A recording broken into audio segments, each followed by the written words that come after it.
সুপ্রিয় দর্শক, স্বাগত জানাচ্ছি আজকের সম্পাদকীয়তে। আমাদের আজকের বিষয়ের শিরোনাম বিচারপতি তোমার বিচার। আর এ নিয়ে আলোচনার জন্য আমাদের স্টুডিওতে আমন্ত্রণ জানিয়েছি। আমার ডান দিক থেকে পরিচয় করিয়ে দিচ্ছি। রয়েছেন বিএনপির সহ আন্তর্জাতিক বিষয়ক সম্পাদক ব্যারিস্টার রুমিন ফারহানা, রয়েছেন যুব মহিলা লীগের সাধারণ সম্পাদক অধ্যাপক অপু উকিল এবং রয়েছেন ব্র্যাক বিশ্ববিদ্যালয়ের অধ্যাপক আফসান চৌধুরী। আপনাদের তিনজনকেই স্বাগত জানাচ্ছি আজকে আমাদের এই আলোচনা অনুষ্ঠানে। দর্শক, জানিয়ে রাখি আমাদের আলোচনায় আপনিও অংশ নিতে পারবেন। এজন্য আপনাদেরকে ফোন করতে হবে। আপনারা যে নম্বরগুলো পর্দায় দেখতে পাবেন সেই নম্বরে। এছাড়াও ফেসবুক অথবা SMS এর মাধ্যমে আপনাদের মন্তব্য সরাসরি এই অনুষ্ঠানে পাঠাতে পারবেন। আলোচনা শুরু করার আগে এখন পর্যন্ত যে শিরোনামগুলো আছে আমরা সেগুলো একটু দেখে নিই। প্রধান বিচারপতির বিরুদ্ধে অভিযোগ তদন্ত হবে সুপ্রিম জুডিশিয়াল কাউন্সিলে নয়, দুদক আইনে। ব্রিফিংয়ে আইনমন্ত্রী, সিনিয়র আইনজীবীদের পাল্টাপাল্টি মত।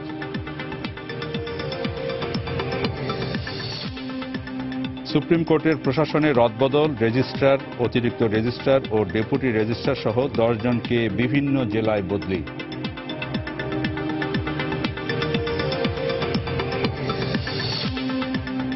সংসদ ভেঙে দিয়ে নিরপেক্ষ সরকারের অধীনে নির্বাচনের প্রস্তাব নিয়ে কমিশনের সঙ্গে বিএনপির সংলাপ, বিচারিক ক্ষমতা দিয়ে সেনাবাহিনী নিয়োগের দাবি।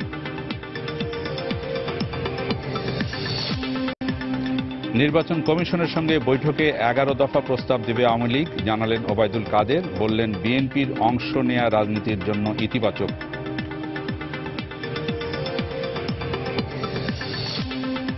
এবং নিরাপত্তা ঝুঁকি এড়াতে ছড়িয়ে ছিটিয়ে থাকা রোহিঙ্গাদের স্থানান্তর করা হবে কুতুপালংয়ে, বসতি স্থাপনে আরও 2000 একর জমি বরাদ্দ।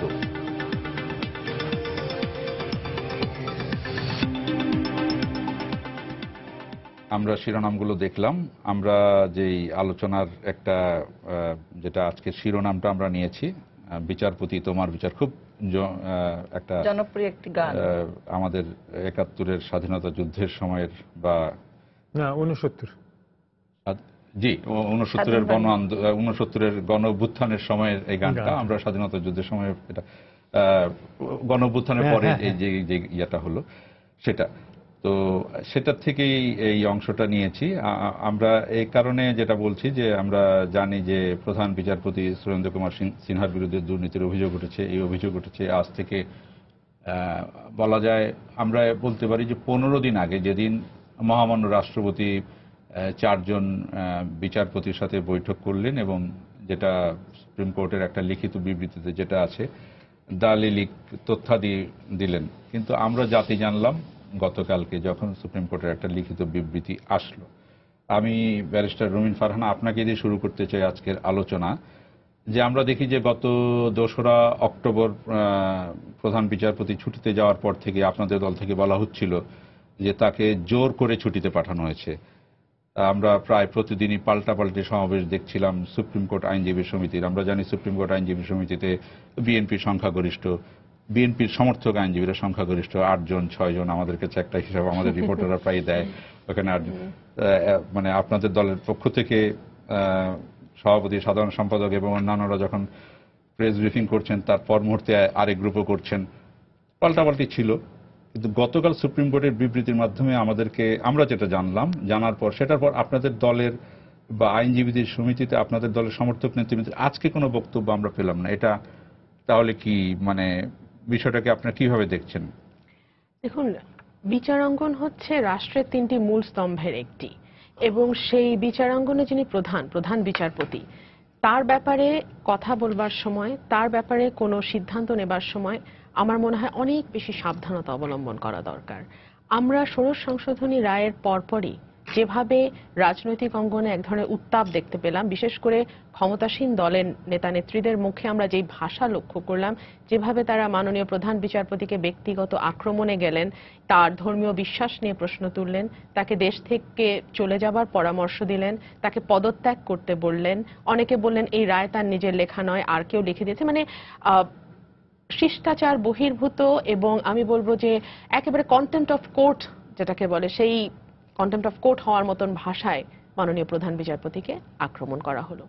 এবং তখন দুটো বক্তব্য খুব আমার কাছে রেলেভেন্ট মনে হয়। তাকে বলা হয়েছিল আপনি ছুটিতে চলে যান, অথবা আপনি পদত্যাগ করেন বা আপনি দেশ ছেড়ে চলে যান। তিনটা বক্তব্য যদি আপনি পরপর লক্ষ্য করেন, বিভিন্ন সিনিয়র নেতার ক্ষমতাসীন তাদের দল থেকে বক্তব্য এসছে, এসেছিল, জি। আপনি ছুটিতে যান বা পদত্যাগ করেন বা দেশ ছেড়ে চলে যান। দেখুন তিনটাই কিন্তু হলো। এবং এই যে 11টি অভিযোগের কথা আসছে, এটি এতদিন পরে কেন? উনি তো প্রধান বিচারপতি হবার আগে হাইকোর্টের বিচারপতিও ছিলেন, সুপ্রিম কোর্টের বিচারপতি ছিলেন, তারপরে না তিনি প্রধান বিচারপতি হয়েছেন। তো দীর্ঘ সময় তার বিরুদ্ধে কোনো রকম অভিযোগ আমরা কিন্তু শুনিনি। তার হাত দিয়ে একটির পর একটি রায় এসছে। আপনি জানেন যুদ্ধাপরাধের বিচারের রায় তার মাধ্যমে এসছে। আপনি জানেন ত্রয়োদশ সংশোধনীর একজন বিচারক তিনি ছিলেন। এরকম নানান রকম আলোচিত মামলার কিন্তু তিনি বিচারক হিসেবে দায়িত্ব পালন করেছেন। তখন তো কোনো প্রশ্ন হয়নি। যখন ষোড়শ সংশোধনী বাতিলের রায়টি আসলো এবং সরকার দলীয় নেতা কর্মীরা যে ভাষায় তাকে আক্রমণ করলেন, কার্যত কিন্তু আমরা সেটি হতে দেখলাম। এবং আরো আশ্চর্যজনক যেটা, যে তিনটি চিঠি আমরা যদি সিরিয়ালি লক্ষ্য করি, আমরা তিনটি চিঠি পাবেন। একটি হচ্ছে যেটি প্রথমে তিনি লিখলেন, 4 লাইনের একটি চিঠি, কথিত যে তিনি চিঠি দিয়েছেন, আমি শারীরিকভাবে অসুস্থ, আমি ছুটিতে যেতে চাই। 1 মাসের ছুটি তিনি চাইলেন রাষ্ট্রপতির কাছে। সেই 4 লাইনের একটি চিঠিতে 5টি বানান ভুল আমরা লক্ষ্য করলাম। আমিকে অমি লেখা হয়েছে, শারীরিক শব্দের বানান ভুল, ভূমিকা বানান ভুল, মানে বেশ অনেকগুলো বানান সুপ্রিম ভুল। কোর্টের বিবৃতি যেটা গতকাল এসছে, সেটাকে তো কিন্তু ছুটিকে ছুচি বলা হয়েছে। না, সাধু চলিতর মিশ্রণ আছে, আমরা সাংবাদিকরা আলাপ করছিলেন, দেখাচ্ছিলাম। হ্যাঁ।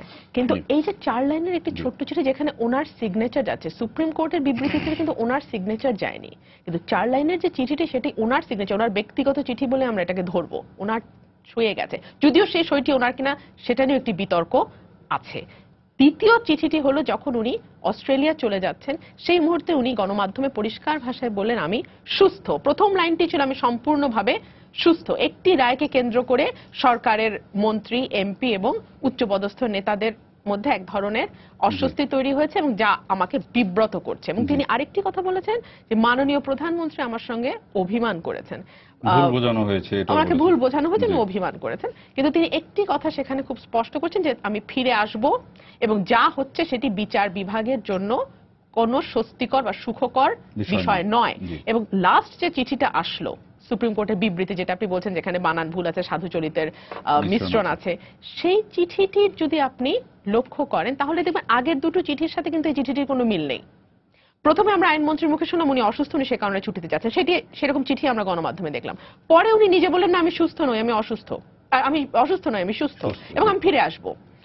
লাস্টে যে কথাটি আসলো সেটা হলো সুস্থ অসুস্থ কোনোটাই নয়। ওনার বিরুদ্ধে 11টি দুর্নীতি, মানি লন্ডারিং, নৈতিক স্খলনের অপরাধের প্রমাণ পাওয়া গেছে, তথ্যাদি পাওয়া গেছে এবং সে কারণে ওনাকে ছুটিতে, আমরা অন্য 5 জন বিচারপতি ওনার সাথে বসতে অস্বীকৃতি জানিয়েছেন, সেই জন্য ওনাকে বাধ্য হয়ে ছুটিতে যেতে হচ্ছে। আমরা কোনটাকে সত্য বলে ওনার ধরবো? পদত্যাগ করার কথা ছিল। জি। আমরা কোনটাকে ধরবো? 1 আর 2 হলো যতক্ষণ পর্যন্ত না, আমি একটা কথা খুব স্পষ্ট শুরুতেই বলে দিতে চাই, সেটা হচ্ছে যে ব্যক্তি সুরেন্দ্র কুমার সিনহার ব্যাপারে কিন্তু আমার কোনো বক্তব্য নেই। আমার কথাটি হচ্ছে উনি যে আসনে বসা, পদটি নিয়ে, যে পদটি উনি অলংকৃত করেছেন, সেই পদটির ব্যাপারে আমার কিছু বক্তব্য আছে।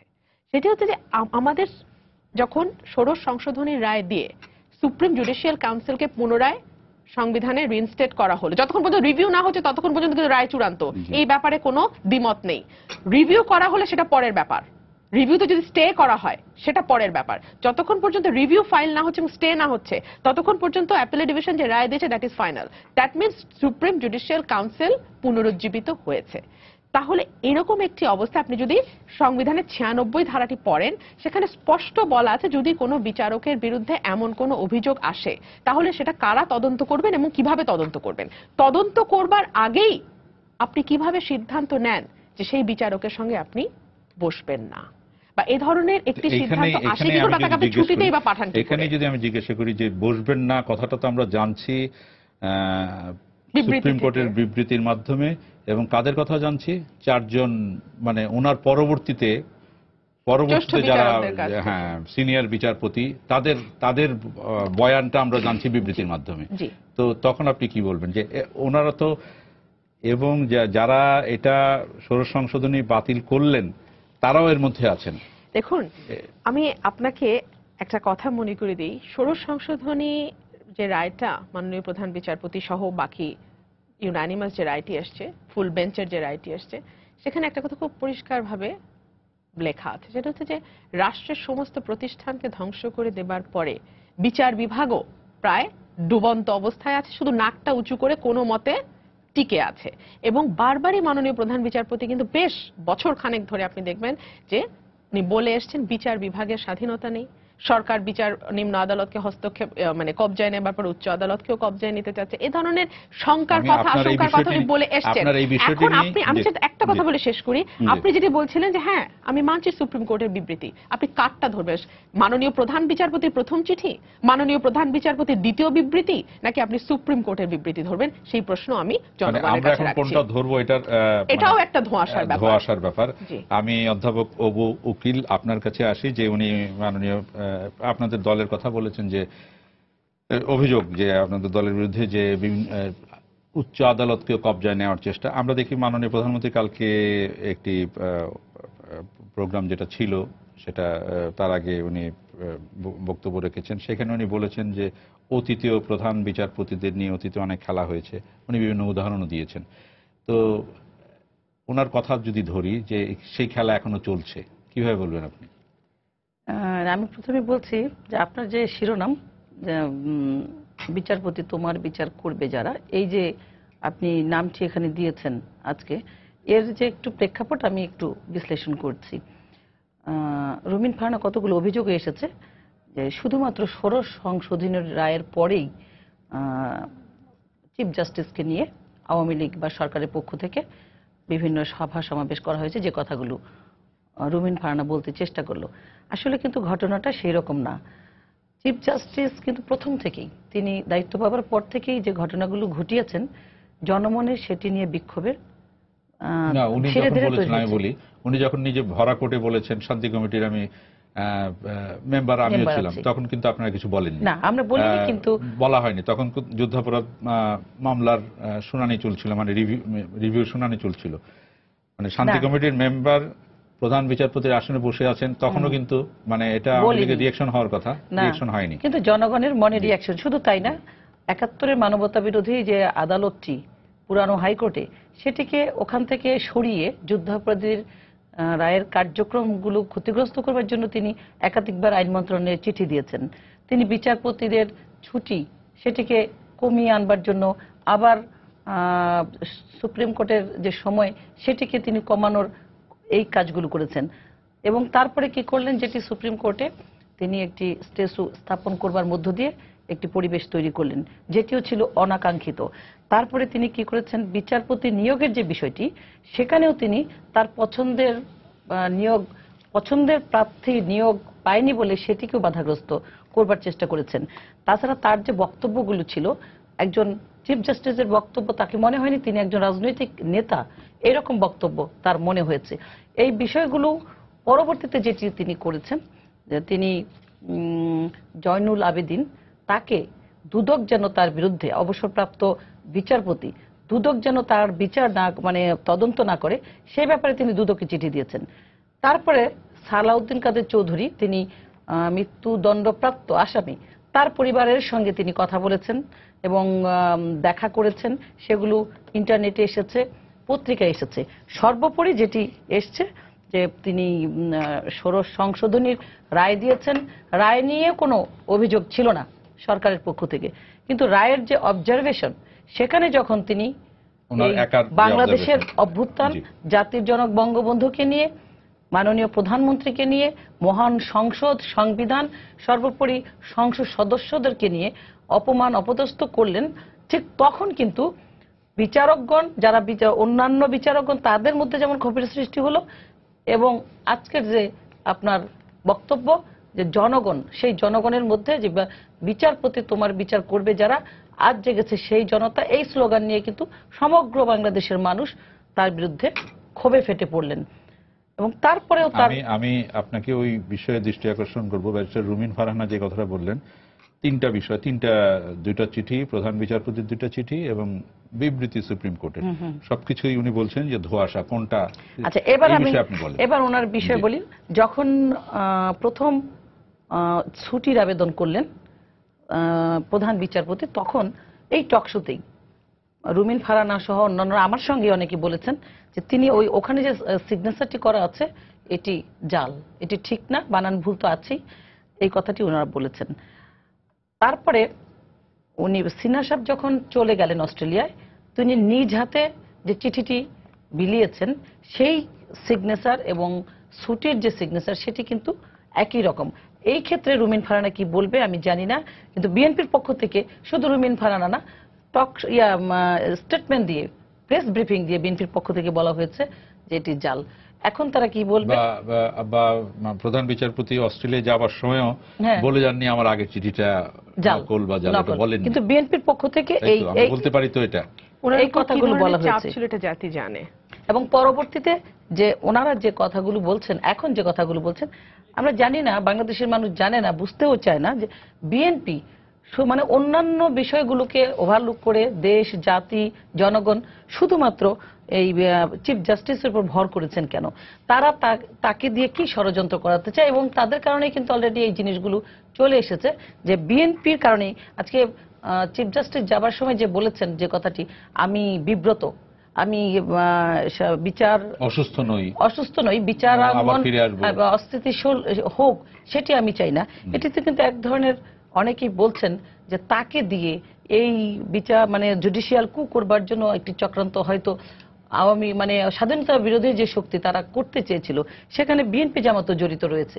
যে কারণে এখন তিনি বুঝতে পেরেছেন, চিফ জাস্টিস বুঝতে পেরেছেন যে আমি যে কাজগুলো করতে গিয়েছি সেগুলো আমার ঠিক হয়নি।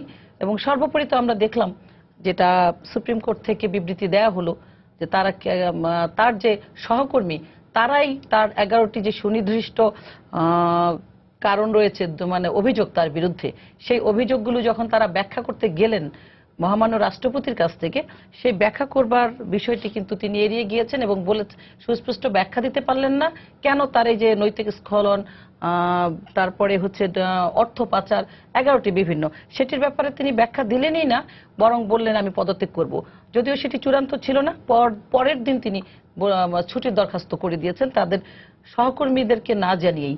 তো ছুটির দরখাস্ত করবার আগে বিচারপতিগণ তা যখন ব্যাখ্যায় সন্তুষ্ট হননি, তখন তারা বলে দিয়েছেন যে আপনার সঙ্গে বেঞ্চে বসে বিচারিক কার্য পরিচালনা করা আমাদের পক্ষে সম্ভব না। এই কাজটি কিন্তু বলে দেন। আমি যেটি বলতে চাচ্ছি যে তিনি যে আপনি উনি যেটা বলেছেন, আমি ওই বিষয়ে আপনার দৃষ্টি আকর্ষণ করছি আবারও, যে উনি বলছেন যে তিনটা বিষয় ধোঁয়াশা লাগছে, কোনটা ঠিক কোনটা ঠিক না এটা এখনো বোঝা যাচ্ছে না। কোনো মন্তব্য? জনগণের ধোঁয়াশা লাগছে যে সিনহা সাহেব চলে গেলেন, এখন বেগম জিয়া চলে আসছেন। আপনি বলতে চাচ্ছেন তিনটাই ঠিক আছে? না, আমি বলছি যে এই বিচারপতি সিনহা সাহেব যে কাজগুলো করেছেন সেই কাজের মধ্য দিয়ে তার যে অভিযোগগুলো উঠে এসেছে সেখান থেকেই তিনি সরিয়ে দাঁড়িয়েছেন। আরেকটি বিষয় আমি এখানে সংযোজন করব, যে আমাদের পক্ষ থেকে আমরা এই ব্যাপারে বক্তব্য দিয়েছি, দলীয়ভাবেও আমরা দিয়েছি এই কারণে আমরা বলেছি যে প্রধান বিচারপতি তিনি তার শপথ ভঙ্গ করেছেন, কাজেই তিনি এই শপথ ভঙ্গের পরে তার আর ওই আসনে তিনি যেতে পারেন না, তার অবশ্যই পদত্যাগ করা উচিত। এখনো বলছি যে তিনি এই কাজটি করে ভালোই করেছেন, অন্তত সুপ্রিম কোর্টকে রক্ষা করা গেছে। কারণ অতীতের দিনে আপনি যে প্রসঙ্গটি বললেন, মাননীয় প্রধানমন্ত্রী বলেছেন যে অতীতে আমরা দেখেছি যে বিচারপতিদেরকে ব্যবহার করে কিভাবে স্বৈরশাসক, সামরিক শাসকরা তাদের অপকর্মগুলো তাদের দিয়ে বৈধ করিয়েছে, তাদেরকে ব্যবহার করেছে। অনেক বিচারপতি এজলাসে বসে গিয়ে দেখেছেন তিনি আর বিচারপতি নাই, তার বয়স 65 থেকে 62-তে চলে এসেছে, বয়সীমা চাকরির। আবার অনেককে চাকরি দিয়ে রাষ্ট্রদূত বানিয়ে বিচারপতি থেকে সরিয়ে দেওয়া হয়েছে, অনেককে আবার 62 থেকে 65 করা হয়েছে। এগুলো সবই ক্ষমতায় যাবার স্বার্থে তাদেরকে ব্যবহার করা হয়েছে। আফসান ভাইয়ের কাছে আসি। আফসান ভাই, এই বিষয়গুলো তো আমরা কখন কাকে কি করা হয়েছে এই বিষয়গুলো আমরা সবসময় জানি 5 বছর বা 10 বছর পরে। জিয়াউর রহমান আমলে যেটা করা হয়েছে সেটা আমরা জিয়াউর রহমান আমলে জানিনি, এরশাদের আমলে যেটা করা হয়েছে সেটা এরশাদের আমলে জানিনি। আমাদের কি এরকম কোনো কিছু ফাইন্ডিংস বের হবে কিনা আজ থেকে 5 বছর পর, 10 বছর পরে?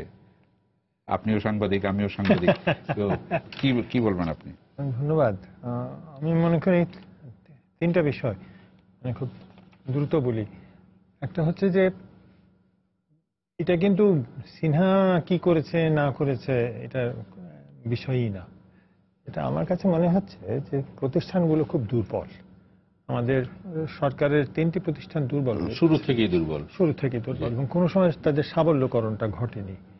তার ফলে দেখেন একটা জিনিস আমি কিন্তু আগেও বলেছি যখন এই ঝামেলাটা শুরু হলো, যে আপনি যদি কাউকে বিচারপতি নিয়োগ করেন, তো আমরা তো এখানে একটা পিয়নকে নিয়োগ করতে গেলেও তার একটা ইনভেস্টিগেশন করি, পুলিশ আসে, পাসপোর্ট পেতে গেলে পুলিশ আসে, এ করে। কিভাবে একজনকে বিচারপতি করা হলো যে শান্তি কমিটির সদস্য? কিভাবে একজনকে বিচারপতি করা হলো এবং প্রধান বিচারপতি করা হলো যে কবে, এটা আমরা তো 11টা অভিযোগের কথা শুনছি, এইগুলো ঘটেছে। তাহলে তিনি যখন এই 11টা অভিযোগ ঘটেছে, সরকারের এখন উচিত সবার সামনে উপস্থিত করা। দ্বিতীয়ত হচ্ছে এটা হচ্ছে অভিযোগ, এটা কিন্তু প্রমাণিত না, কোর্টে যতক্ষণ না যাচ্ছে এটা তো ইনভেস্টিগেশনও শুরু হয়নি। তো সমস্যাটা যেটা, অভিযোগগুলো গতকাল উল্লেখ করা হয়েছে কিন্তু বিস্তারিত এখনো আসেনি, এবং অভিযোগগুলো তো ইনভেস্টিগেশন চেষ্টা করেছি কিন্তু এখনো পাইনি। আমিও চেষ্টা করছি, পাইনি। সেটা হচ্ছে যে এই সমস্যাটা হচ্ছে যে আমাদের যে মন্ত্রণালয় ভেটিংটা করে যে কে বিচারপতি হতে পারবে কে বিচারপতি হতে পারবে না, তারা অত্যন্ত দুর্বল। দুর্বলতার ফলে আজকের সংকটটা সৃষ্টি হয়েছে। যদি সিনহা খারাপ লোক হয়, আমি বলছি না খারাপ লোক, যেহেতু আমরা তো শেষ পর্যন্ত অভিযুক্ত হয়নি, তার বিরুদ্ধে অভিযোগ এসছে, সেটাও আমরা জানি না কি অভিযোগ। তাহলে সংকট যেটা দেখা দিচ্ছে যে যে প্রতিষ্ঠানের উনি প্রতিনিধি ছিলেন, সে প্রতিষ্ঠানের অন্যরাও যে এই ধরনের সমস্যার মধ্যে জড়িত না, আমরা কি করে বুঝবো? তো উনি তো বললেন জুডিশিয়াল কু হয়েছে কিনা, না সেটা তো উনি বলছেন যে জুডিশিয়াল কু শব্দটি কিন্তু চলে এসছে। না, সিনহা সাহেবের কথা আমি বলছি না, আমি মনে করেন ওয়াহাব মিয়াও যে যারা আপনার ডানে বায়ে বসেছিলেন, এক পাশে 3 জন আর এক পাশে 2 জন এতদিন বসেছিলেন, মানে তাদেরও ঝামেলা আছে কিনা আমরা বলবো কি করে, বুঝবো কি করে? আমি বলছি যে এই বিশ্বাসটা কিন্তু মানুষের মধ্যে ধাক্কা খেয়ে গেছে। তো তাহলে যদি সিনহা এটা এরকম তার বিরুদ্ধে অভিযোগ থাকে। আফসান ভাই, আপনাকে এখানে রেখে আমি একটা দর্শক আছেন, দর্শকের প্রশ্নটা নিই। জি দর্শক, আপনার নাম বলে প্রশ্ন করুন। হ্যালো হ্যালো, জি আপনার নাম বলে প্রশ্ন করুন। আচ্ছা আচ্ছা,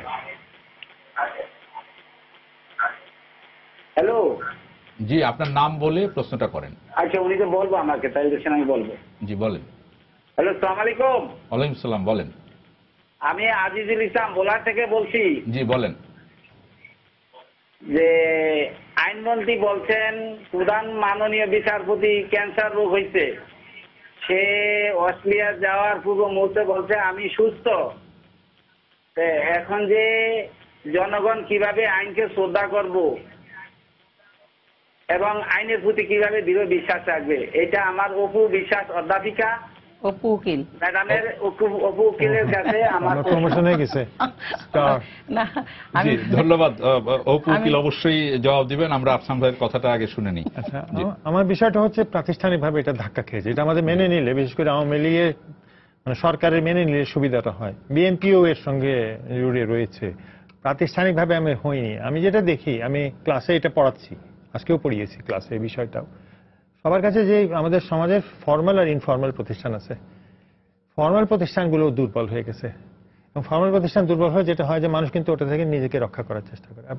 আপনি দুর্বল হয়ে গেছে বলছেন, আমরা দেখি, আমরা এটা বলতে পারি সাংবাদিকদের অভিজ্ঞতা, ফর্মাল প্রতিষ্ঠানগুলো অনেক ক্ষেত্রে রাজনৈতিক প্রতিষ্ঠানের মতো হয়ে গেছে, যাই হয়েছে। তো আমার মনে হয় যেটা দুর্বল, যেটা অসুবিধা হবে, যে সরকারের উচিত যারা এখন বিচারপতি আছেন তাদের প্রত্যেকের একটু ভালো করে একটু খোঁজ খবর নেওয়া, কারা কেউ রাজাকার ছিল কিনা, কেউ ছিল কিনা, খোঁজ নিক।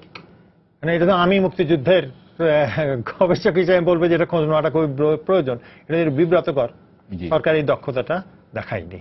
তো অতএব বোঝাটা সরকারের উপরই আসে, যারা মন্ত্রণালয়, আমি সরকার বলতে আমি এই দলীয় সরকার বলছি না, আমি যারা সবসময় কাজ করেন তাদের। দ্বিতীয়ত যে এটা দুদক করবে না সুপ্রিম জুডিশিয়াল কাউন্সিলের পরের কথা, ওই যারা বিচারক আছে তাদের একটু দেখা উচিত যে কারা কারা বাড়ির অ্যালটমেন্ট পেয়েছে, কারা কারা জমি পেয়েছে, কাদের নামে অ্যাকাউন্টে। যেটা সিনহার ব্যাপারে আমরা আগে থেকেই বলছি যে এইগুলো এরকম বিভিন্ন জায়গায় তো গণমাধ্যমে ছড়িয়ে পড়েছে খবরগুলো, এটা আছে কিনা সরকার একটা সার্টিফিকেট দিক যে এই লোকগুলো সৎ। কারণ আজকে সংশোধনের পরে এটা না যদি হতো ভালো হতো, এটা কিন্তু মেনে নেওয়া দরকার। বিএনপি বলছে বলে না, বিএনপি তো রিঅ্যাক্ট করে, বিএনপি তো আর কোনো বলার কিছু নাই, কিন্তু যদি না করতো মানুষের মধ্যে তো এই বিষয়টা অনেক সবল হয়ে গেছে। তো আমি মনে করি সবল হওয়াটাই স্বাভাবিক, কিন্তু বিষয়টা সিনহা চিঠি দিল কি দিল না, সত্যি মানে তার স্বাক্ষর কি অন্য স্বাক্ষর তা না। আপনি এই সুপ্রিম কোর্টের উপরে মানুষের আস্থাভাজন হওয়ার জন্য কিছু ব্যবস্থা গ্রহণ করা দরকার। তার মধ্যে একটা হচ্ছে যে ইনারা নৈতিক চরিত্রের ধারক। ইনারা 71 সালের, তারা কম বেশি আমার বয়সী হবে, তারা 71 সালে কিছু করেনি, তাদের এমন কোনো জমি জমা টাকা পয়সার ব্যাপারে কোনো 2 নম্বরই নাই, এমনকি অভিযোগ পর্যন্ত ওঠেনি। তাহলে মানুষের মধ্যে একটা আস্থা ফিরতে পারে যে আচ্ছা ঠিক আছে, ওই লোকটা খারাপ ছিল কিন্তু অন্যরা মোটামুটি ভালো। এটা যদি না করে সরকার, মানে আমার কোনো আগ্রহ নেই সুপ্রিম কোর্টের কি হলো না হলো এটা দেখার জন্য, মানুষের মধ্যে কিন্তু অবিশ্বাসটা বেড়ে গেছে। যিনি প্রশ্ন করছেন তিনি যেটা বললেন, এটা অবিশ্বাস হতে বাধ্য। দ্বিতীয়ত, প্রত্যেকেই যে একটু নিয়ম মেনে মেনে চলে, মানে আমরা সাংবাদিকরা নিয়ম মানি না কিন্তু অন্যরা তো নিয়ম মানে। এখন মনে করেন আমাদের রাষ্ট্রপ্রধান বিচারকদেরকে দলিল দিচ্ছেন যে সিনহা দিচ্ছেন, এটা কি রাষ্ট্রপ্রধানের দায়িত্বের মধ্যে পড়ে? আমি জানি না, এটা দেখা দরকার যে ওনার দায়িত্বের মধ্যে পড়ে কিনা। তৃতীয়ত, আজকে আনিস বলল যেটা আমাদের আইনমন্ত্রী, যে সুপ্রিম জুডিশিয়াল কাউন্সিলের দরকার নেই, উনি ইঙ্গিত দিয়েছেন যে দুদকের আইনেই আছে। হ্যাঁ, উনি বলছেন যে স্পষ্ট বলেননি যে দুদক তদন্ত করবে, দুদকের আইন বলেছেন যে দুদকের আইনেই আছে। উনি বলছেন যে প্রেসিডেন্ট তার ইনহেরেন্ট পাওয়ার নিয়ে কথা। তাহলে আমার মনে হয় প্রেসিডেন্টের ইনহেরেন্ট পাওয়ারটা কোন কোন ক্ষেত্রে আছে এটা আমাদের জানার দরকার। মানে প্রেসিডেন্টের ইনহেরেন্ট পাওয়ার শব্দটা তো খুব ভেগ, এটা কত দূর যায় প্রেসিডেন্টের ইনহেরেন্ট? আইনজীবীরা ভালো বলতে হ্যাঁ, ওনারা বলতে পারেন। আমরা হচ্ছে পাবলিক, আমরা তো এই প্রশ্নগুলো বারবার আমি মনে করি এই করি। তৃতীয়ত, আমাদের প্রতিষ্ঠানগুলো যে দুর্বল তার প্রমাণ হচ্ছে গণমাধ্যম দুর্বল কেন। গণমাধ্যম কিন্তু দৌড়েছে রুমারের পিছনে, গণমাধ্যম কিন্তু একবারও খুব একটা যাচিয়ে দেখছে না। তৃতীয়ত, গণমাধ্যমের মধ্যে এই প্রবণতা আমি খুব বিরোধিতা করি, কারণ আমার বন্ধু সুবীর ভৌমিক যে এই ঝামেলাটা করেছে, এই গোয়েন্দা সংস্থার উপর নির্ভর করে সাংবাদিকতা করা যায় না, কিন্তু এই প্রবণতা আমাদের মধ্যে অনেক বেড়ে গেছে। এবং এটা আমি বুঝলাম এইবারে, যে সাংবাদিকরা অপেক্ষা করছে কেউ তাকে জানাবে, কেউ তাকে বলবে। এর ফলে জনগণের মধ্যে যেটা হচ্ছে, গণমাধ্যমের উপরে তাদের আস্থাটা কমেছে, যে আছে এরা নিজেরা যা বলে তাই গেলে তাই দেয় এবং নিজেরা পরিশ্রমটা করেন। তো তাহলে এই সংকটগুলো আমাদের গণমাধ্যমের, সংকটগুলো আমাদের সরকারের যে মন্ত্রণালয় বলেন যে প্রশাসনের, এবং শেষ পর্যন্ত গিয়ে সরকার হচ্ছে আমাদের আদালত ব্যবস্থা। আরেকটা আপনার কাছে আসবো, তারপরে উপকূলের কাছে যাবো। একটা প্রশ্ন আরেকটা নিয়ে নিই। জি দর্শক, আপনার নাম বলে প্রশ্ন করুন। আসসালামু আলাইকুম, জিজান বলছি মানিকগঞ্জ থেকে। জি, আমার প্রশ্নটা হচ্ছে, এখানে আমরা দেখছি যে আমাদের প্রধান বিচারপতিকে, তিনি দেশ ছেড়ে যাওয়ার পর তাকে বেশ কিছু অভিযোগে অভিযুক্ত করা হচ্ছে, মানে তার উপর কিছু অভিযোগ তোলা হচ্ছে। তো আমার এখানে প্রশ্নটা হচ্ছে, একজন অভিযুক্ত লোক তিনি বিচারপতি, প্রধান বিচারপতি থাকা অবস্থায় তার নেতৃত্বে পূর্বে মানে বাংলাদেশের যেই সমস্ত লোকদেরকে বিভিন্ন ধরনের অভিযোগে সাজা দেওয়া হয়েছে, আজীবন কারাদণ্ড দেওয়া হয়েছে, কিংবা যে কোনো ধরনের সাজা হতে পারে, বা কোনো ফাঁসির কাস্টে ঝোলানো হয়েছে, বা রাজাকার দোষী সাব্যস্ত করা হয়েছে, তো সেই রায়গুলোর মধ্যে কি কোনো ত্রুটি ছিল কিনা? আর যদি ত্রুটি থাকে তাহলে তৎকালীন সময় আমাদের প্রধান বিচারপতিকে যিনি বা যারা পরিচালনা করেছে তাদের কি কোনো বিচারের আওতায় আনা উচিত কিনা? ধন্যবাদ আপনাকে।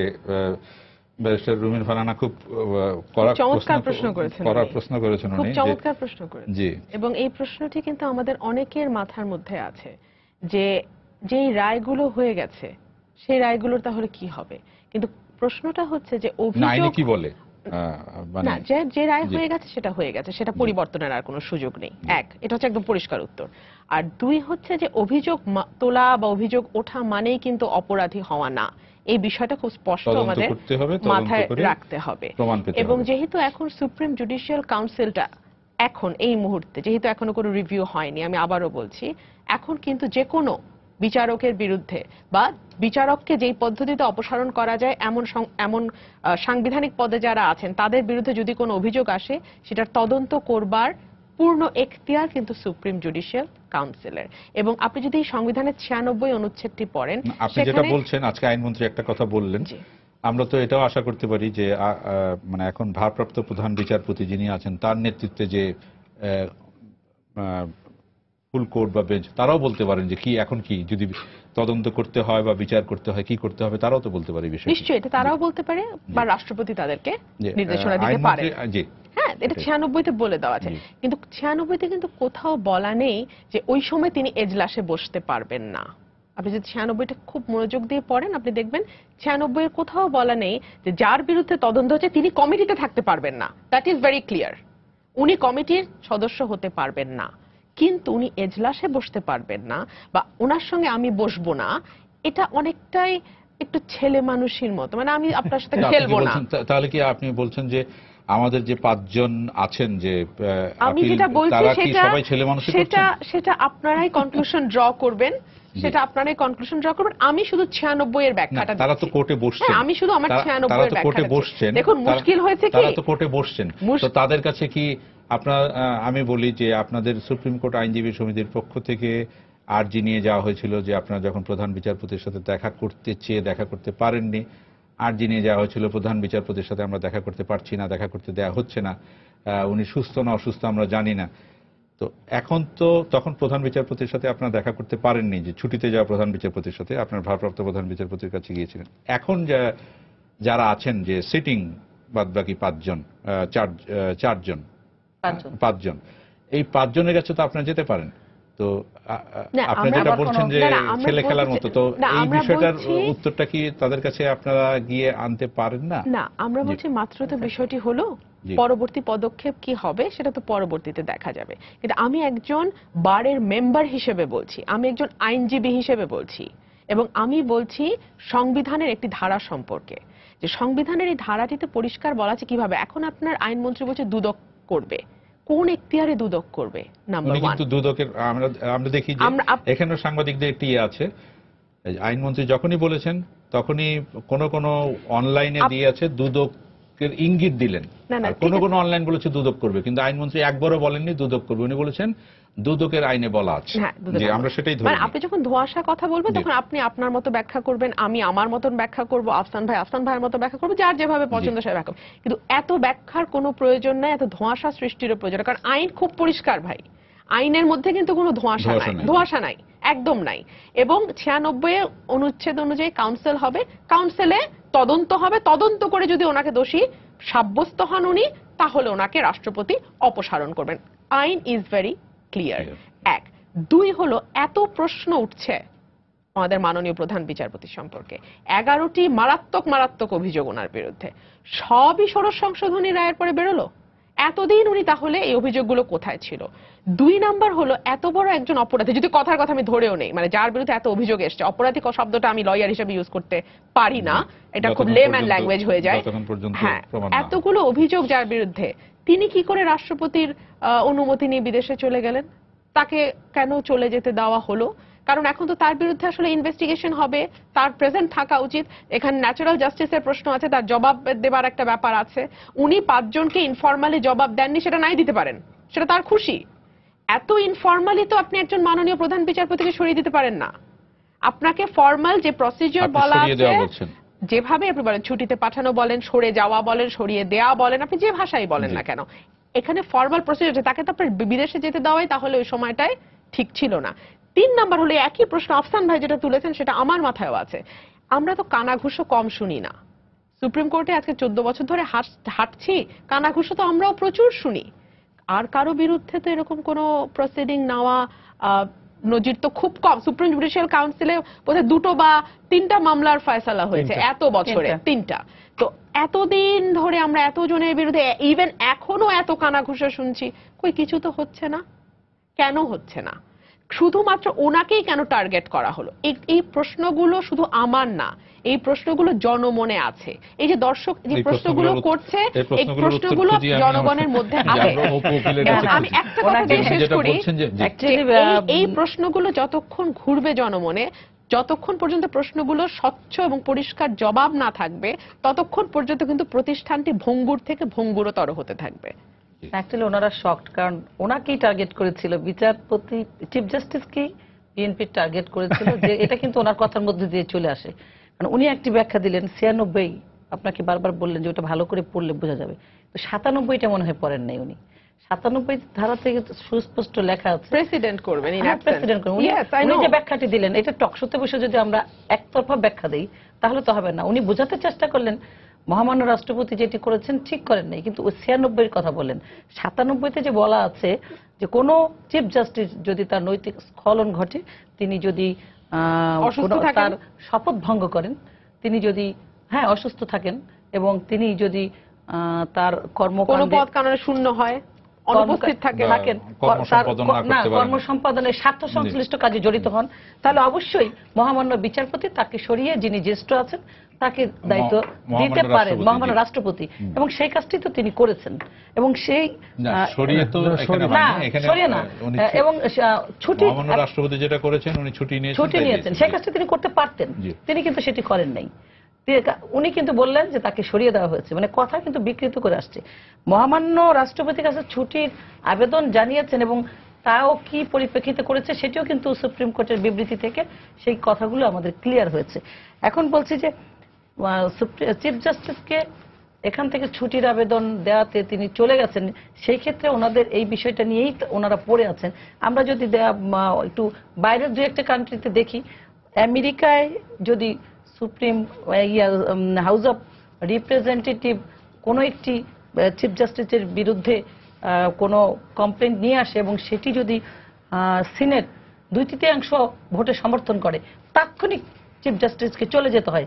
ব্রিটেনে যদি পার্লামেন্ট বললে ব্রিটেনের রানী তাৎক্ষণিকভাবে চিফ জাস্টিস চলে যেতে পারে, বাংলাদেশের চিফ জাস্টিস যেখানে বসে ওইখানে যে দেশগুলোর কথা বললেন, ওইখানে কিন্তু বিচারপতি নিয়োগ করতে হলে শুনানি হতে হয়, না তা হয় মানে অনুমোদন নিতে হয় না, সেটা আমি একমত আপনার সঙ্গে, কিন্তু আমি বলছি যে এইখানে চিফ জাস্টিস বসে যখন বাংলাদেশের বিরুদ্ধে কথা বলছে এবং তিনি যখন মহান স্বাধীনতার বিরুদ্ধে কথা বলছে, সেগুলো তাদের কাছে ভালো লাগছে এবং ওনার পক্ষ নিয়ে কথা বলছে। যখন 11টি তার বিরুদ্ধে বিভিন্ন ধরনের অভিযোগ এসেছে, তারপরও তার পক্ষ নিয়ে কথা বলছে। একজন আমাকে প্রশ্ন করলেন না যে কি বলছিলেন যেন, উনি অসুস্থ না, এটা যে প্রশ্নটা করেছেন আজিজুল ইসলাম ভোলা থেকে, উনি বলেছেন ওনার প্রথম চিঠি আর দ্বিতীয় চিঠি এই দুটোর মধ্যে তফাৎ আছে, কোনটাকে আমরা ঠিক ধরবো বা এটার মধ্যে সন্দেহ আছে, সন্দেহের কথা উনি বলছিলেন। এই বিষয়ে উনি বলছিলেন যে উনি তো অসুস্থ না, প্রথম চিঠিতে তিনি অসুস্থ, পরবর্তীতে অসুস্থ না, কিন্তু এই যে কথাটা বলেছে প্রথম চিঠিতে তিনি অ্যাপ্লিকেশন করলেন ছুটির, সেখানে অসুস্থ, যাবার সময় বলছে অসুস্থ না। তো এখন উনি তো মানসিকভাবে যে অসুস্থ সেটি কিন্তু প্রমাণিত, কারণ হচ্ছে উনি নিজে কিভাবে বলেন মানসিকভাবে অসুস্থ বলছেন। আমি ব্যাখ্যা দিচ্ছি। তাহলে কিন্তু দ্বিতীয় প্রশ্ন যেটা বলেছেন যে অনেক রায় নিয়ে প্রশ্ন আসবে, এটা তো খুব মৌলিক হয়ে যায় না, রায় নিয়ে প্রশ্ন আসবে না, কিন্তু ওনাকে নিয়ে ব্যক্তি, আমি ওনার পদ নিয়ে বলছি, ব্যক্তি সিনহা সাহেবকে নিয়ে অবশ্যই এই প্রশ্নটি আসবে যে তিনি মানসিকভাবে অসুস্থ বলেই তিনি বলতে পারেন, অবজারভেশনে তিনি রায় দিতে পারেন যে পাকিস্তান, এবং নিজে বলেছেন যে পাকিস্তানের পার্লামেন্টের মতো তিনি বাংলাদেশের পার্লামেন্টকে অবৈধ ঘোষণা করতে চান, প্রধানমন্ত্রীকে অবৈধ ঘোষণা করতে চান। একজন সুস্থ মানুষ হলে তিনি কি এই কথাটি বলতে পারেন? আমি ওই পদের কথা বলছি না, আমি ব্যক্তি সিনহার কথা বলছি। তিনি যদি সুস্থ থাকেন তাহলে কি তিনি জাতির পিতাকে নিয়ে এইভাবে অবজারভেশন দিতে পারেন, যেই অবজারভেশনের সঙ্গে রায়ের কোনো সম্পর্কই নাই? তাহলে কিভাবে তিনি সুস্থ, মানসিকভাবে সুস্থ আমরা তাকে বলতে পারি? তিনি কিভাবে ওই আসনে বসে তিনি নিজেকে বলতে পারেন যে আমি, এবং বলে তিনি প্রাউড ফিল করেন যে আমি শান্তি কমিটির সদস্য ছিলাম? তো এই যে আচরণগুলো, তার এই যে কথাবার্তাগুলো, এটি কি সুস্থতা বহন করে? আর তিনি এক জায়গায় ছুটির অ্যাপ্লিকেশনে লিখেছেন, আবার তিনি যখন বিবৃতি দিয়েছেন সেখানে তিনি বলেছেন আমি সুস্থ না। কারণ এই যে অসামঞ্জস্য তার কথাবার্তা, সেটি কি প্রমাণ করে? যে তাকে অবশ্যই চাপ প্রয়োগ করে এই জুডিশিয়াল কু করবার জন্য চক্রান্ত করা হয়েছিল, যে কারণে তিনি নিজেই এখন মানসিকভাবে অসুস্থ হয়ে আপনি বলতে যাচ্ছেন জুডিশিয়াল কু করার চেষ্টা করা হয়েছিল, সেটার থেকে মানে নিষ্কৃতি পেতে উনি চলে গেছেন। অবশ্যই উনি বুঝতে পেরেছেন যে না আমার তারা। আচ্ছা, এই বিষয়টা নিয়ে আমি আফসান ভাইয়ের কাছে আসবো, তার আগে একজন দর্শক আছেন, দর্শকের প্রশ্নটা নিয়ে নিই। যে দর্শক, আপনার নাম বলে প্রশ্ন করুন। আমি ফরিদপুর থেকে বিধান বলছিলাম। আমার প্রশ্নটা হচ্ছে উকিল স্যারের কাছে, যে যার বিরুদ্ধে এতগুলো অভিযোগ তাকে কেন হঠাৎ করে বিদেশ পাঠানো হলো? আমাদের দেশে সাধারণ মানুষের পুলিশ 54 ধারায় গ্রেপ্তার দেখায়, যার বিরুদ্ধে কোনো অভিযোগ না থাকলেও তাকে ধরে নিয়ে যায়, তাহলে এত অভিযোগ থাকার কারণে কেন তাকে ঘটা করে বিদেশ পাঠানো হলো? ধন্যবাদ। এটা উনি বলবেন। তার আগে অপু উকিলের কথা নিয়ে আমি আফসান ভাইয়ের কাছে যেতে চেয়েছি, যেটা বলছেন জুডিশিয়াল কু করার চেষ্টা করা হচ্ছিল একটা, এবং এটার থেকে সরে যেতেই উনি চলে গেছেন। এইগুলো তো এই বক্তব্য তো আবার সাংবাদিকের আমাদের অনলাইন পত্রিকার মতো হয়ে যাবে।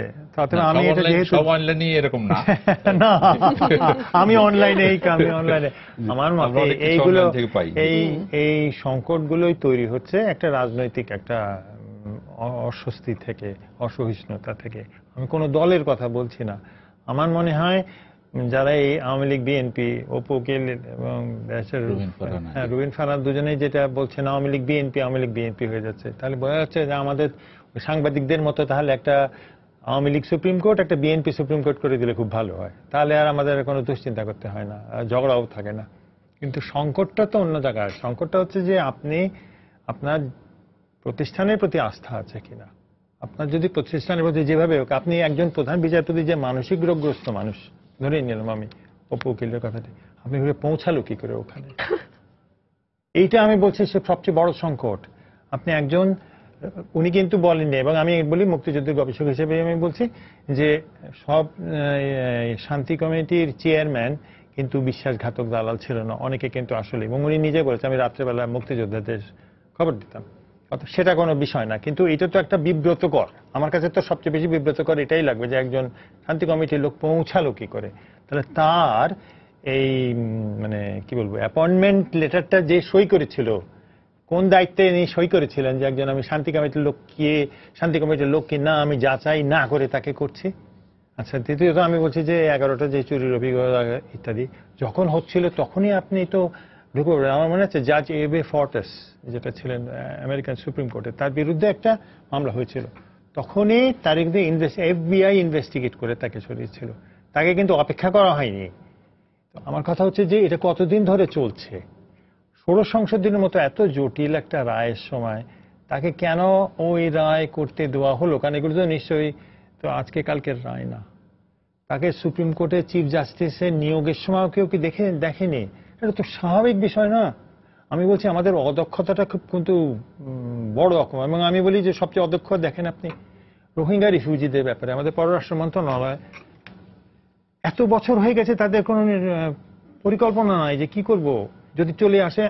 এবং আমি তো 2014-15 দিকে, আমি তো যেহেতু এখন পড়াচ্ছি, আমি তো পরিষ্কার দেখতে পাচ্ছি আন্তর্জাতিক গণমাধ্যম তো বারবার বলছে যে এরা যে যাবে এটা তো পরিষ্কার ছিল, এটা তো যাবে পরিষ্কার ছিল, কোনো না কোনো ছুতায় যাবে। ঠিক সেইভাবে আমি বলছি দক্ষতাটা হচ্ছে আমাদের প্রশাসনের অদক্ষতার বিষয়টা, এবং এটা এমন একটা পর্যায়ে চলে গেছে হয়তো প্রশাসনের যারা সদস্য তারা রাজনৈতিক কারণেই হোক, ভয়ের কারণেই হোক, বা অন্য কোনো কারণে হোক হয়তো বলছেন না, হয়তো তারা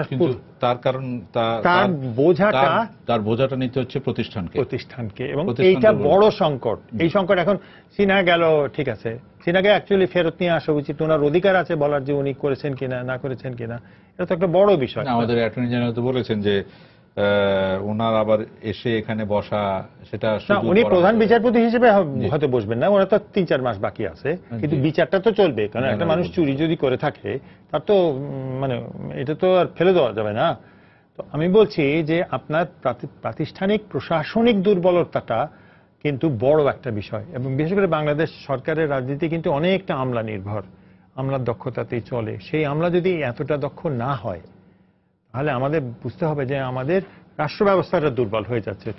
আমার আলোচনার একেবারে শেষ পর্যায়ে চলে এসেছি। আমি ব্যারিস্টার রুমিন আপনাকে আবার জিজ্ঞেস করতে চাই যে এখন যে আপনি 3টির কথা বললেন, যে 2টি চিঠি, 1টি বিবৃতি, তো এবং আমরা কি পেলাম যে 11টি সুনির্দিষ্ট অভিযোগ বলা হয়েছে, দালিলিক তথ্যাদি কোটান, যদিও আমরা কেউ জানি না এই বিষয়ে।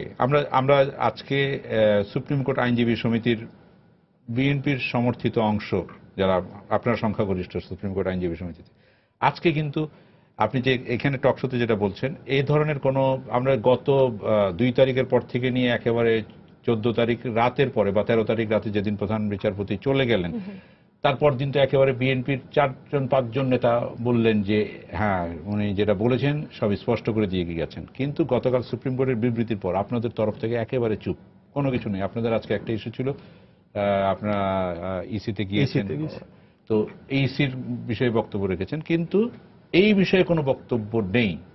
তো এখন এইটাই আমি জানতে চাচ্ছি আপনার কাছে যে কেন হঠাৎ করে আপনারা চুপ হয়ে গেলেন কেন? না, হঠাৎ করে আমরা চুপ হইনি, আপনাকে তো একটু সময় দিতে হবে। মাত্র অভিযোগটি এসছে, মাত্র বিবৃতিটি আমাদের গণমাধ্যমের কল্যাণে আমরা দেখতে পেয়েছি, আমাদের তো সময় দিতে হবে। 24 ঘন্টা পার হয়েছে, আরো 24 ঘন্টা পার হবে, কারণ আপনাকে মনে রাখতে দেখেছি হবে কয়েক ঘন্টা পার না হতে আপনাদের বারবার আপনারা ছুটে গিয়েছেন প্রধান বিচারপতির দরজায় যে দেখা করার জন্য। আমরা কথা বলছি কিন্তু প্রধান বিচারপতি সম্পর্কে, এবং আমি যে 3টি প্রশ্ন এখানে উত্থাপন করছি সেই 3টি প্রশ্নের একটির জবাবও কিন্তু পরিষ্কার হয়নি। মতান্তরে 4টি প্রশ্ন আমি এখানে উত্থাপন করছি, তার একটিও কিন্তু এখনো স্পষ্ট হয়নি।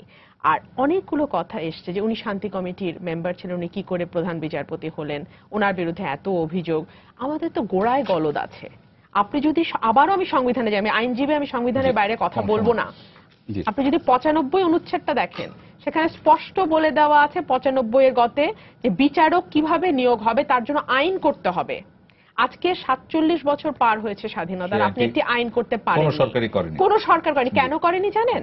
কারণ প্রত্যেক সরকার চেয়েছে তার পছন্দের প্রার্থীকে বিচারক বানাতে, প্রত্যেক সরকার চেয়েছে তার মতন করে জুডিশিয়ারিকে কন্ট্রোল করতে। আপনি কি সেটা অস্বীকার করতে পারেন? সেটা অস্বীকার করবার কোনো রাস্তা আপনাদের হাতে নেই। তো সুতরাং ঠিক আছে, এটা অত্যন্ত দুঃখজনক, এটা অত্যন্ত দুঃখজনক। এবং সে কারণেই যেহেতু কোনো আইন নেই, যেহেতু আমরা আজও আইন করবার কথা চিন্তাও করছি না, যেহেতু ঠিক যে কথাটি প্রধান বিচারপতি বলেছিলেন যে প্রত্যেকটা অঙ্গকে কবজা করবার পরে বিচার বিভাগকেও সরকার নিজের কবজায় রাখতে চায়, এই যে দুরভিসন্ধি, সেখান থেকে কিন্তু আজকের এই পরিস্থিতির উদ্ভব। এবং আমি আরেকটা কথা দিয়ে শেষ করছি যে ম্যালাফাইড ভিশিয়েটস এভরিথিং। কোন কাজ আপনি যত আইন অনুযায়ী করেন না কেন, যত আইন মেনেই করেন না কেন, আপনার ভেতরে যদি ম্যালাফাইডই থাকে, দ্যাট ভিশিয়েটস এভরিথিং। এটা নিয়ে আমাদের জাজমেন্ট আছে। আমি বলছি যে 47 বছরের ইতিহাসে যে কথাটা বলা হলো, প্রতিটি সরকারই তাদের পছন্দের বিচারক বসাতে চেষ্টা করেছে, এটি কিন্তু ঠিক না। কারণ হচ্ছে 75-এর পরে সামরিক সরকার এবং স্বৈর শাসকরা তাদের মার্শাল ল দিয়ে যে অবৈধভাবে তারা রাষ্ট্র পরিচালনা করেছে, সেই অবৈধ আইনগুলোকে বৈধ করবার জন্য তারা বিচারপতিদেরকে যথেচ্ছভাবে ব্যবহার করেছে। এটি বাংলাদেশের সাধারণ মানুষ জানে। মাননীয় প্রধানমন্ত্রী কেন, এটি তো চিরসত্য একটি কথা। বিচারপতিদের ব্যবহার করে কিভাবে ক্ষমতায় যাওয়া, ক্ষমতা কু করা, অবৈধ লকে বৈধ করা। এবং এই যে চিফ জুডিশিয়াল কাউন্সিল নিয়ে আমরা এত কথা বলছি, এটা 72-এর সংবিধান থেকে 78 জুডিশিয়াল কাউন্সিল গঠন করা হয়েছিল, সুপ্রিম জুডিশিয়াল কাউন্সিল গঠন করা হয়েছিল। গঠন করা হবার একটি উদ্দেশ্য ছিল জেনারেল জিয়াউর রহমান তার অবৈধ যে কর্মকাণ্ডগুলো সেইগুলো বিচারপতিদের দিয়ে বৈধ করিয়ে নিয়েছিলেন, যে কারণে সেটি তিনি প্রয়োজন মনে করেছেন। সিনহা সাহেবের ব্যাপারে যে কথাগুলো বলা হলো যে তার দালিলিক প্রমাণ নাই, তার বিরুদ্ধে এই কথাগুলো অনেক, আমরা এই দালিলিক প্রমাণগুলো আশা করতে পারি কিনা? না, অবশ্যই, এবং কিছু কিছু কিন্তু অলরেডি এর মধ্যে পেয়েছি। আমরা দেখছি তো, পত্রিকা এসছে, ইন্টারনেটে এসছে যে সুপ্রিম কোর্টের ব্যাংকে, সোনালী ব্যাংকে, সেখানে 2 কোটি টাকার পে অর্ডার দেওয়া, তার আয়কর রিটার্ন দাখিলে সেখানে অসামঞ্জস্য। এটি কিন্তু আমরা আশা করতে পারি কিনা, আমরা আশা করতে পারি কিনা সুপ্রিম কোর্ট যেভাবে একটা লিখিত বিবৃতি দিয়েছে, যে দালিলিক তথ্যাদি কোট আনকোট যেটা বলা হচ্ছে, সেইভাবে বিবৃতির মাধ্যমে সেই জিনিসগুলো প্রেসের কাছে উন্মুক্ত হওয়া উচিত বলে আপনি মনে করেন কিনা? আপনি সাংবাদিক, আমি ধন্যবাদ। আমরা চেষ্টা করছি কিন্তু পাইনি, কিন্তু অনলাইনে আসছে সেটা সোর্স। ধন্যবাদ। আমার মনে হয় সেটা তো একটা বিষয়। আমি মনে করি মৌলিকভাবে সাংবাদিকদের যে দায়িত্ব, সাংবাদিকদের সংবিধান পড়তে হবে। এটা আমি বিশেষ করে এই গত 1 মাসে আমি মনে করি সবচেয়ে বেশি প্রয়োজন হয়েছে। সাংবাদিকরা আইন সম্পর্কে কিচ্ছু জানে না, তো আইন সম্পর্কে না জানলে তারা যেটা হয় তারা স্পেকুলেট করে, তারা একজনকে ফোন করে, হ্যালো এখানে কি হচ্ছে বলেন তো, যা বলে এটা লিখেছে। এবং আমি খুব আমি লজ্জার সঙ্গে লজ্জা না আমি না, আমি আপনার লজ্জা, আমার আমি লজ্জা আমি একই- না আমি একই- মেনে একই নিয়েই গোষ্ঠীর বলছি যে আমরা, জি। আমাদের দুর্বলতাটাও আমার কাছে খুব প্রকট হয়েছে। তো আমাদের প্রশিক্ষিত হতে হবে আইনের বিষয়। আমরা রিপোর্টিং করতে গেলে আমরা আইন যদি না জানি আমার রিপোর্টিং ক্ষতি করবে। আমরা এটা বলে শেষ করতে চাই যে আমরা যে এই তথ্যাদি আছে সেই তথ্যাদিগুলি প্রকাশ হোক। অবশ্যই আমরা এটা বলে আজকের আলোচনা শেষ করতে চাই। সুপ্রিয় দর্শক, আপনারা যারা এতক্ষণ আমাদের সঙ্গে ছিলেন আপনাদেরকে ধন্যবাদ জানিয়ে আজকের মতো শেষ করছি। আপনাদেরকেও ধন্যবাদ জানাচ্ছি। শুভরাত্রি।